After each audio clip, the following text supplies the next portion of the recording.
जिन्होंने 2003 तक अपने मुख्यालय पर तिरंगा नहीं फहराया और आज वो आपसे कह रहे तिरंगा नहीं फहराओगे तो तुम देशद्रोही हो। मगर मुझे शर्म आती है कि यहाँ वो लोग इस देश के नागरिक बैठे हुए हैं जिनका आरोप है कि उनके ऊपर जुल्म और ज्यादती इस मुल्क की सेना और पुलिस कर रही है।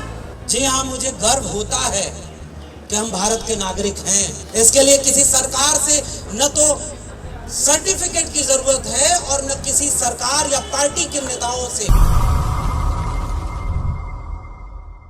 कोई ईंट फेंके और आप चुप रहे, ऐसा तो नहीं है साहब। कोई ईंट फेंके और आप चुप रहें, ऐसा तो नहीं है साहब।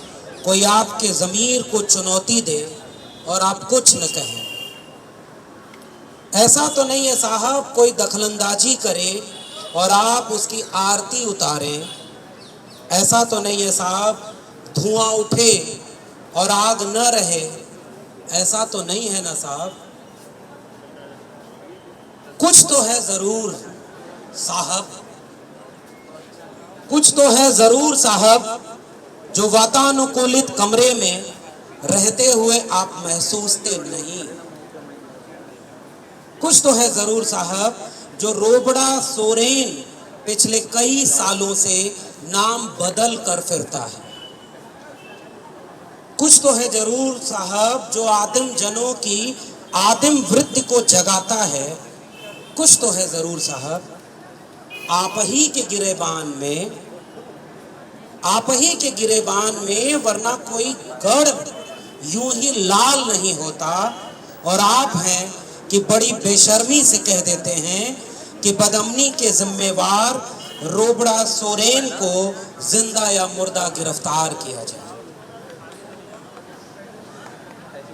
आज मुझे ये कविता किसी एक व्यक्ति के ऊपर लिखी जाने की बजाय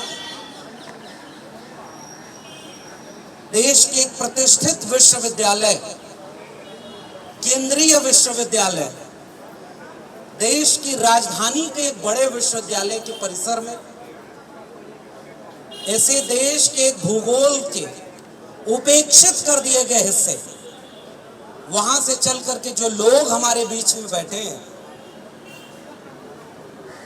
मैं एक ऐसे भारत की कल्पना करता और उस पर गर्व करता कि इन लोगों को भी ऐसे विश्वविद्यालयों में पढ़ने का मौका मिला होता, या उस बच्चे को पढ़ने का मौका मिला होता जो कनरम सुरेश है, जिसे आज यहाँ पर केवल यह पहचान बताने के लिए आना पड़ रहा है कि जिन्होंने मेरी उंगलियां काटी हैं वो गुनहगार नहीं है। और इस सभा में आकर के मुझे लगता है कि एक विश्वविद्यालय होने का मतलब सार्थक हो रहा है जब वहां ये सवाल उठाया जा रहा है कि ये देश किसका है, कौन है इसके नागरिक। और वो लोग यहां पर बैठे हुए हैं जो शायद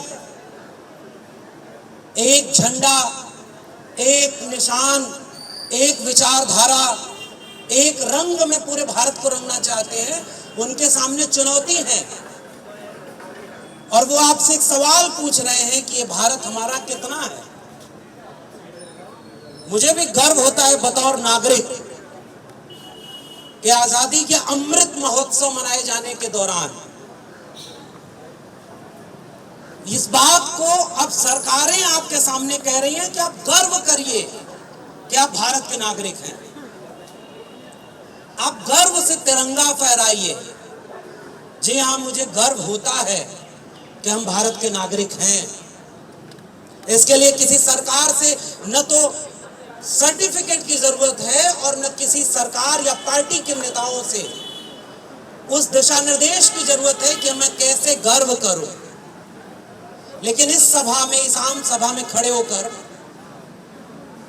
मुझे ऐसा लगता है कि मुझे शर्म आती है कि मैं एक ऐसे देश का नागरिक हूं जहां जुल्म और ज्यादती उस देश को चलाने वाले सत्ता में बैठे निजाम करते हैं और उन्हें कोई सजा नहीं मिलती। मुझे शर्म है इस बात की कि एक राष्ट्र बनने की प्रक्रिया में आपके ऊपर जिम्मेदारी थी कि इस राष्ट्र में जो लोग जुल्म और ज्यादती कर रहे हैं उनसे रक्षा करने के लिए पुलिस और सेना होगी। मगर मुझे शर्म आती है कि यहाँ वो लोग इस देश के नागरिक बैठे हुए हैं जिनका आरोप है कि उनके ऊपर जुल्म और ज्यादती इस मुल्क की सेना और पुलिस कर रही है। मुझे शर्म आती है इस बात पर कि वो जो सब कुछ दिन के उजाले में होता है उसके बाद भी इस मुल्क के हुक्मरान छोड़िए, आंख पर पट्टी बांध करके एक प्रतीक है ना कि तराजू हाथ में है न्यायपालिका के, जो न्याय करेगी, उस न्याय की कुर्सी पर बैठे हुए लोगों को भी ये नहीं लगता कि ये जुल्म और ज्यादती किसके ऊपर हुई है और किसने किया है। फिर मुझे याद आता है कि ये कोई नया तो नहीं है। आजादी के अमृत महोत्सव मनाए जाने के 75 वर्षों के बीच भी इसे मुल्क में लक्ष्मणपुर बाथे भी हुआ, जिसके सारे आरोपियों को बरी कर दिया गया। वहां दलितों की बस्तियां जला दी गई, लेकिन गुनहगार कोई नहीं। ऐसे मुल्क में शंकर बिगहा हुआ, बेलछी हुआ, नेल्ली का नरसंहार हुआ, कौन जेल में है? वैसे ही बस्तर हो रहा है, वैसे ही गोमपाड़ा के लोग आए हुए हैं और वे भी वही सवाल पूछ रहे हैं कि वो जो 17 लोग मारे गए वो किसकी गोलियों से मारे गए, किसने उन्हें मारा है? और तो और जिन्होंने उस बात के लिए न्याय की उम्मीद की, वही सबसे बड़े गुनहगार बना दिए गए। यानी अब आप न्याय मांगेंगे तो सबसे बड़े गुनहगार आप। इसलिए मुझे शर्म आती है कि मैं भी इसी देश का नागरिक हूं, और चूंकि मैं एक जिम्मेदार नागरिक होना चाहता हूं, इसलिए मैं ये अफसोस के साथ, शर्म के साथ कह रहा हूं कि जी हां, इसी भारत के उस इलाके में ये सब हो रहा है जहां आप कभी भारत के नक्शे को अगर बनाएं। हम लोग भी अभी सरोजगिरी बोल रहे थे कि जो सबसे बड़ा इम्तिहान आज भी इस देश में माना जाता है, हम लोग जिस इलाके से आते हैं वहां तो पैदा होते ही लड़कों को कहा जाता है जाओ IAS IPS बनो, सबसे बड़ी नौकरी है। और हमने भी कोशिश की, बहुत अफसोस होता था कि हम पास नहीं कर पाए, मगर आज ऐसा लगता है कि अफसोस नहीं है, फक्र है, वरना उन्हीं की सूची में हमारा भी नाम शामिल होता जो खुद IPS रह करके भी बलात्कार करते हैं और उसके बाद भी इस मुल्क के निजाम उन्हें तमगा पहनाने का काम करते हैं। ये सबसे बड़ी विडंबना है इस मुल्क की, और इसलिए ये सवाल यहां से पूछा जाना चाहिए कि उसी UPSC की तैयारी करते वक्त हम लोग पढ़ते थे कि आप भारत का नक्शा जब बनाएंगे तो उस भारत के नक्शे में खनिज संपदा का जो इलाका आएगा, जितनी दूर वो खनिज संपदा भारत के नक्शे में अपनी जगह घेरती है, वो सारा इलाका वही इलाका है जहां आदिवासी अपनी जगह रखते हैं। यानी जब तक आदिवासी हैं वहां, तब तक वो खनिज संपदा लूटी नहीं जा सकती। केवल और केवल युद्ध इतना ही है। ये युद्ध एक ऐसे आजाद भारत में उन सभी नागरिकों को उनका हक दिलाने का नहीं है कि हम विकास करने के लिए आपके इलाके में सड़क बनाएंगे और आपका हम विकास करना चाहते हैं। ये कैसा विकास है साहब? आप जिसका विकास करना चाहते हैं वही लोग कहते हैं कि ये हमारा विनाश है। आप किसानों का विकास करना चाह रहे थे, किसान सड़क पर बैठ गए, 713 से ज्यादा किसानों की शहादत होनी पड़ी। उन्होंने कहा जो विकास आप हमारा करना चाहते हैं वो विकास नहीं चाहिए, किसानों को चाहिए ही नहीं, आप उनका जबरदस्ती विकास कर रहे हैं। जैसे हम इसे विश्वविद्यालय परिसर में हैं और यहाँ एक नई शिक्षा नीति लागू कर दी गई है कि आजादी का अमृत महोत्सव मनाने के दरमियान अब एक नई शिक्षा नीति लागू होगी जो छात्रों, शोधार्थियों और शिक्षकों के जीवन में क्रांतिकारी बदलाव लाएगी। और छात्र, शिक्षक जागरूक, वो कह रहे हैं कि भाई ये हमें नई शिक्षा नीति नहीं चाहिए, ये हमारा विकास नहीं विनाश करने वाली शिक्षा नीति है। कैसा विकास आप करते हैं? और वैसा ही विकास आप कर रहे हैं आदिवासियों के ऊपर कि हम तो सड़क बनाना चाहते हैं। साहब एक बार पूछो तो सही कि आदिवासी मांग क्या रहे हैं। और ये देखिए, जैसे शिक्षकों में भी बहुत सारे शिक्षक प्रोफेसर यहाँ ऐसे हैं ना जो यहाँ अखंड भारत कैसे बनाया जाए इसका सेमिनार करेंगे, उसके लिए विश्वविद्यालय परिसर में छूट है। और इसी जगह पर अगर इस तरह का कार्यक्रम किया जाएगा तो पुलिस प्रशासन विश्वविद्यालय वो आपसे कहेगा कि ये विश्वविद्यालय में नहीं हो सकता।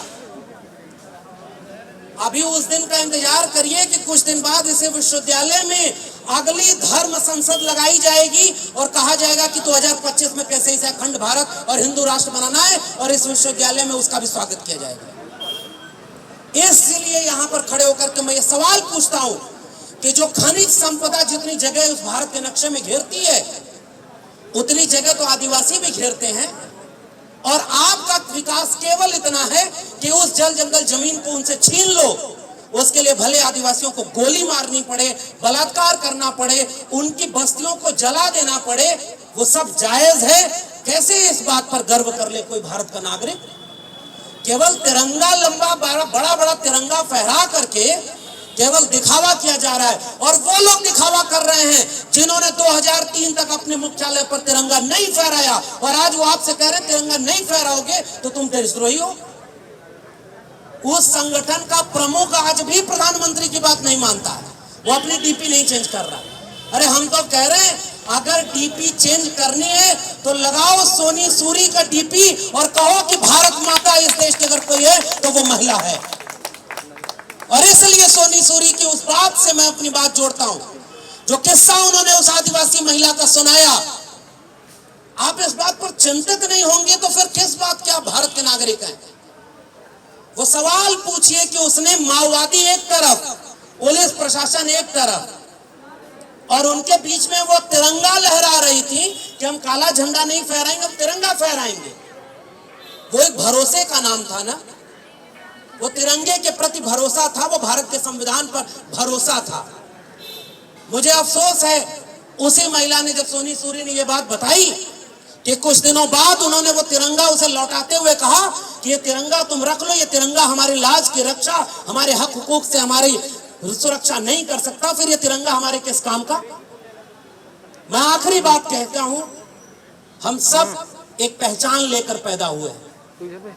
जैसे मेरी पहचान एक पुरुष होना है, मेरी पहचान एक ओबीसी समाज से आने वाले का है, मेरी पहचान गांव में रहने वाले एक ऐसे लड़के की है कि जो गाय भैंस चराता था लेकिन उसको इतना मौका मिल गया कि वो 2-3 विश्वविद्यालयों में पढ़ने के बाद एक विश्वविद्यालय में भले ही ठेके पर सही लेकिन प्रोफेसर तो बन गया। ये मेरी पहचान है।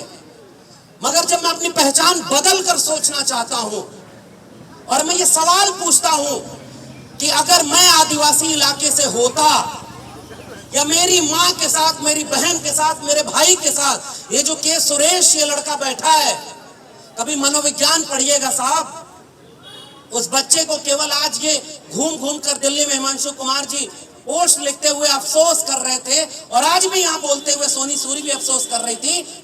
कभी सोचिए इस बच्चे के मनोविज्ञान पर क्या गुजर रही होगी, जिसे दिखाना पड़ता है कि मेरे हाथ की 3 उंगलियां मेरे बचपन में काट दी गई और जिसने काटा वो बेगुनाह घूम रहा है और जो हमारे लिए हक की लड़ाई लड़ा उस पर 5 लाख रुपए का जुर्माना लगा दिया गया।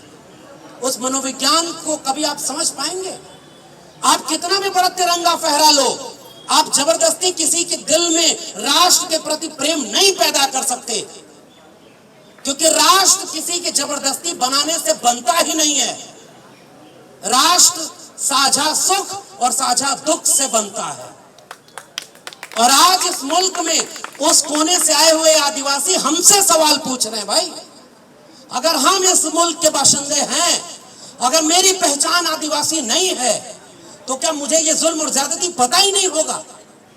और अब मैं जबरदस्ती इनसे कहूंगा कि नाज करो इस हिंद पर कि तुम्हारा मुल्क है। ये लोग आज ये नहीं पूछेंगे कि जो हमारे हक की लड़ाई लड़ रहा है वो गुनहगार है, तो इस मुल्क पर कैसे मैं नाज करूं? वो साझा सुख और साझा दुख कहां गया? साझा सुख भले ही कम हो, राष्ट्र बन जाएगा अगर साझा दुखों का रिश्ता हमारा बन जाए। हम इनके दुख में अगर दुखी महसूस नहीं कर रहे तो माफ करिए साहब, हम इस मुल्क के बाशिंदे होने में कोई गर्व नहीं कर सकते। हम बस उस पहचान से आते हैं कि हम दिल्ली विश्वविद्यालय में हम यहां पर पहुंच गए और अभी नई शिक्षा नीति लागू हो गई है। अब इस मुल्क के किसान, कमेरा जातियों के लोग, उनके बच्चे अब कभी इन विश्वविद्यालय में नहीं पहुंच पाएंगे। ये नया भारत बन रहा है। और देश की संसद में खड़े होकर इस देश का शिक्षा मंत्री कह रहा है कल कि देश के विश्वविद्यालयों को जरूरी नहीं है कि सरकार ही पैसा दे तभी चलेगी। फिर सरकार किस काम के लिए है? अंबानी और अडानी को पूरा देश बेचने के लिए है। आदिवासी राष्ट्रपति बनाएंगे और कहेंगे कि 75 साल में पहली बार हमने एक आदिवासी महिला को राष्ट्रपति बनाया। हम इस बात का विरोध नहीं कर सकते, हम स्वागत करेंगे कि हाँ भाई तुमने बनाया। लेकिन जब नॉमिनेशन हुआ उस महिला का राष्ट्रपति पद के लिए, उसी समय वो ग्राम पंचायत अधिनियम जो ये शर्त रखता था कि आदिवासियों की कोई जमीन ग्राम पंचायत से बिना सहमति के नहीं छीनी जा सकती, उसमें संशोधन कर दिया गया और अब कोई भी सरकार विकास के नाम पर उनकी जमीन छीन लेगी। ये है नया भारत। इसलिए आपको दिखाया जाएगा कि मैंने दलित को राष्ट्रपति बना दिया, मैं ओबीसी प्रधानमंत्री हूं। ऐसा ओबीसी प्रधानमंत्री है जो आज तक कभी मंडल कमीशन के नाम ही नहीं लेता है, जाति जनगणना होनी चाहिए इसका नाम ही नहीं लेता है। वो केवल चुनाव में याद करता है कि मैं ओबीसी हूं, बाकी समय वो कहता है गर्व से कहूं मैं हिंदू हूं और मुझे 2025 तक इसे हिंदू राष्ट्र बना देना है। ये कौन सा मुल्क है भाई? मेरा सवाल इस मुल्क के आजादी के 75 वर्ष मनाए जाने के दौरान है और ये सवाल पूछना कोई भी गुनाह नहीं है, क्योंकि यह हक हमें इस देश का संविधान देता है, जितना बचा है उतना ही। इसलिए मैं केवल ये सवाल पूछ करके वह सवाल करते हुए कि मुझे नहीं पता ये चंद लोग जो यहाँ पर खड़े हैं उनके बीच से सोनी सूरी या सुरेश या हिमांशु कुमार जो लड़ाई लड़ रहे हैं या जो ये लोग यहाँ आए हुए हैं, कभी सोच कर देखिएगा जो बस्तर में हो रहा है क्या वो कश्मीर में नहीं हो रहा है? कौन सा मुल्क है फिर ये? कश्मीर का भारत कौन सा भारत है? नॉर्थ ईस्ट का भारत कौन सा भारत है? वहां पर इरोम शर्मिला जिसने आप सपा के खिलाफ इतनी लड़ाई लड़ी, क्या मिला अंत में उन्हें इस मुल्क में? केवल सेना, मिलिट्री, पुलिस। और पुलिस केवल इसलिए कि आप लोकतांत्रिक मूल्यों की आवाजों को केवल दबाएंगे। माफ करिए साहब, हम एक विश्वविद्यालय के छात्र हो सकते हैं, प्रोफेसर हो सकते हैं, हमारा पेट भरा हुआ है तो हम यहाँ खड़े हैं। जो रिक्शा चला रहा है, जो ठेला चला रहा है, जो खेती किसानी मजदूरी कर रहा है, उसे तो कई बार पता ही नहीं चल रहा होगा कि इस मुल्क को कैसे बर्बाद किया जा रहा है। इसलिए ये जिम्मेदारी हमारी है, क्योंकि हम ये जानते हैं कि हमारे सामने कैसे संविधान तहस नहस किया जा रहा है। आप भगवा रंग का संविधान बना के लहराओ, आप किसी मुल्क के मंदिर मस्जिद के नाम पर देश की जनता को लड़ाओ, शिक्षा रोजगार पर कोई बात नहीं करो, आपको कोई सरकार प्रशासन नहीं छेड़ेगी, आप पे ऊपर कोई मुकदमा नहीं होगा। और आप अपने हक की बात करो, आपके ऊपर मुकदमे लगाएंगे और आपको जेल में डालेंगे। तो जेल तो हमारे लिए कहा जाता है ना कि एक दूसरा घर है। और मैं तो हिमांशु कुमार को सैल्यूट करता हूं जिन्होंने ये वादा किया कि मैं 5 लाख रुपए नहीं भरूंगा, तुम्हें जेल में ले जाना तो जेल में ले जाओ। हक की लड़ाई में अगर ऐसे ही जेल जाना होता, जेल से डर लगती। अरे जेल से तो वो डरे जिनके पुरखे माफी मांगा करते थे कि जेल से निकाल दो, हमको पेंशन दे दो और हम जीवन भर तुम्हारी दलाली करेंगे। हम तो भगत सिंह को याद करते हैं जिसने अपने आखिरी पत्र में अपनी मां को लिखा कि मैं चाहता तो जिंदा रह सकता था, लेकिन मैं जिंदा नहीं रहना चाहता, क्योंकि अगर मैं शहादत दूंगा तो आने वाले वक्त में इस मुल्क की माएं अपने बच्चे को भगत सिंह बनाने का ख्वाब देखेंगी। इसलिए उस उम्र में उन्होंने कुर्बानी दी, उस भारत के लिए कुर्बानी दी जिसमें गोमपाड़ा के लोगों को न्याय नहीं मिलेगा। उस भारत के लिए भगत सिंह ने कुर्बानी दी जिसमें केवल हिंदू मुस्लिम का दंगा कराया जाए और आपको पलक पावड़े बिछाकर सम्मानित किया जाएगा। उस भारत के लिए उन लोगों ने शहादत दी जिसमें शिक्षा रोजगार पर कोई बात नहीं होगी। माफ करिए, मुझे उस भारत पर कोई गर्व नहीं होता, मुझे शर्म आती है कि मैं भी उस भारत का हिस्सा हूं। मगर हाँ, मैं उस भारत को बिरसा, फूले, अंबेडकर और पेरियार के सपनों का भारत बनाने के लिए लड़ूंगा। उस बात पर मुझे गर्व है कि हाँ, मेरे पास एक ऐसी विरासत है जो इस चीज के खिलाफ ऊर्जा देती है, ताकत देती है। और इसलिए मैं जाते जाते एक कविता और पढ़ना चाहता हूं। ये कविता निर्मला पुतुल की है, बिटिया मुर्मू के लिए। उठो कि अपने अंधेरे के खिलाफ उठो, उठो अपने पीछे चल रही साजिश के खिलाफ, उठो कि तुम जहां हो वहां से उठो। जैसे तूफान से बवंडर उठता है, उठती है जैसे राख में दबी चिंगारी। देखो अपनी बस्ती के सीमांत पर जहां धराशायी हो गए हैं पेड़, कुल्हाड़ियों के सामने असहाय रोज नंगी होती बस्तियां एक रोज मांगेंगे तुमसे तुम्हारी खामोशी का जवाब। देखो बस्ती के सीमांत पर जहां धराशायी हो रहे हैं पेड़, कुल्हाड़ियों के सामने असहाय रोज नंगी होती बस्तियां एक रोज मांगेंगे तुमसे तुम्हारी खामोशी का जवाब। सोचो तुम्हारे पसीने से पुष्ट हुए दाने एक दिन लौटते हैं तुम्हारे मुंह चढ़ाते तुम्हारी ही बस्ती की दुकानों पर। कैसा लगता है तुम्हें जब तुम्हारी ही चीजें तुम्हारी पहुंच से दूर होती हुई दिखती हैं? इन सदियों का क्या है, आएंगी जाएंगी। इन सदियों का क्या है, आएंगी जाएंगी। क्या अब भी विश्वास करने लायक बचा है यह समय? तुम्हारे विश्वास की जड़ें आखिर कितनी गहरी हैं? समय के द्वारा लगातार कुतरे जाने के बावजूद क्या वे पाताल में गई हैं? जबकि तुम्हारे हिस्से में भूख और थकान के सिवा एक बेहतर जिंदगी की उम्मीद के शायद कुछ भी नहीं है। विडंबना ही है कि ईश्वर पर सबसे ज्यादा कैसे करती हो विश्वास। उठो बेटिया मुर्मू, तुम्हारे लिए जय भीम, जय मंडल, संविधान जिंदाबाद, उल गुलान जिंदाबाद, इनकलाब जिंदाबाद।